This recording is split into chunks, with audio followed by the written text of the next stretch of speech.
Bem-vindo à 3HR Solution, o meu nome é Nádia Veloso e eu estou aqui hoje para te perguntar de que forma é que tu lidas com a tua autoestima? O quão seria agradável tu teres aquela autoestima completamente imparável e pudesses aplicá-la na tua vida? Pudesses olhar-te ao teu espelho e aceitar quem tu verdadeiramente és. Tens falta de autoestima? De 1 a 10, qual é o teu grau de autoestima? A autoestima é algo que nós desenvolvemos desde criança, mas não é algo que esta falta de autoestima possa prevalecer ao longo da vida, porque tu a podes desenvolver. E eu vou-te explicar como é que podes desenvolver essa autoestima. Por isso, se estás interessado, a autoestima é algo que foi desenvolvido desde criança. Quando somos crianças, geralmente temos um reforço positivo ou um reforço negativo com os comportamentos ou atitudes que adotamos. E assim vamos gerando sentimentos. O sentimento que é uma coisa que é aprendida mediante um estímulo do ambiente externo onde estamos inseridos. Desde o aspecto quando ralhas com uma criança, não podes fazer isto, não podes fazer aquilo, estás automaticamente a ensinar essa criança como é que ela deve comportar.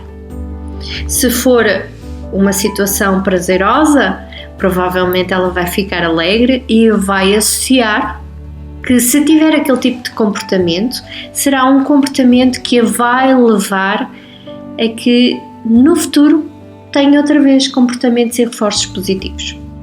Nunca vais pensar em coisas negativas e a tua autoestima vai subindo.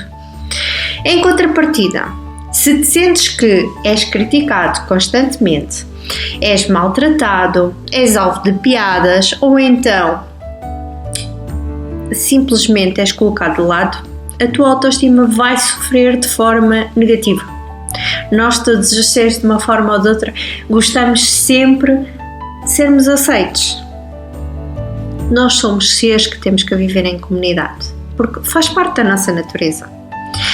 E quando tu sentes que não és aceito, então vais retrair as tuas interações com os outros e vais começar então a adotar comportamentos que são mais distantes, vais ficando naquele fundo daquela sala, não vais falar tanto, vais ficar mais corcunda em vez de te levantares com a voz assim, a cabeça e a voz para baixo, em vez de levantares e falares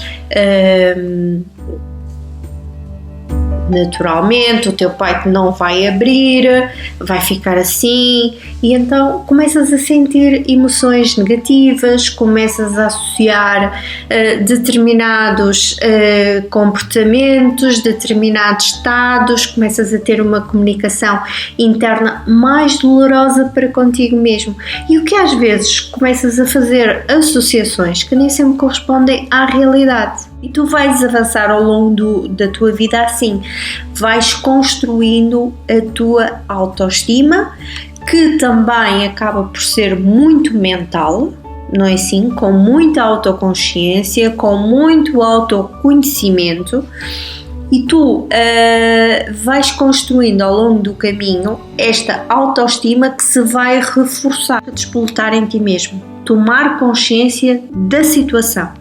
Depois, a partir daí, já sabes para onde queres ir, porque se não tomares consciência de onde estás, não sabes para onde queres ir. E assim, quando tomamos consciência é que vamos ficar mais abertos às possibilidades que nós temos. Aqui sim, qual é o caminho que vais adotar para lá chegar, porque tomares consciência onde estás e agora para onde queres ir, que é o comportamento que queres ter, não é assim? A atitude que queres ter. E depois, como é que há de lá chegar? Esta é a estratégia que está no meio. O que é que podes fazer para lá chegar? E aí podes estar atento aos teus comportamentos, quais são as estratégias que tu vais utilizar para estar atento a esses comportamentos, o que é que vais fazer para ajustar determinados tipos de comportamentos, descobrirmos quais são os padrões que estão aqui implícitos numa determinada situação, o que é que eu quero dizer com isto? É que numa determinada situação nós temos que analisar exatamente qual é o padrão que geralmente eu tenho no relacionamento com o meu filho em determinada situação. Qual é o comportamento que eu geralmente adoto? E acima de tudo, para além do comportamento, qual a razão que me leva a adotar aquele comportamento? O que é que está por detrás daquele comportamento? Estabeleci uma intenção antes de me relacionar com aquela pessoa ou não? Isto é importante também haver esta correlação para que as coisas fluam normalmente. Tomando consciência é perceber o que é que realmente temos que mudar. Este é o primeiro gatilho que tens que despoletar em ti mesmo. Tomar consciência da situação. Depois, a partir daí, já sabes para onde queres ir. Porque se não tomares consciência de onde estás, não sabes para onde queres ir.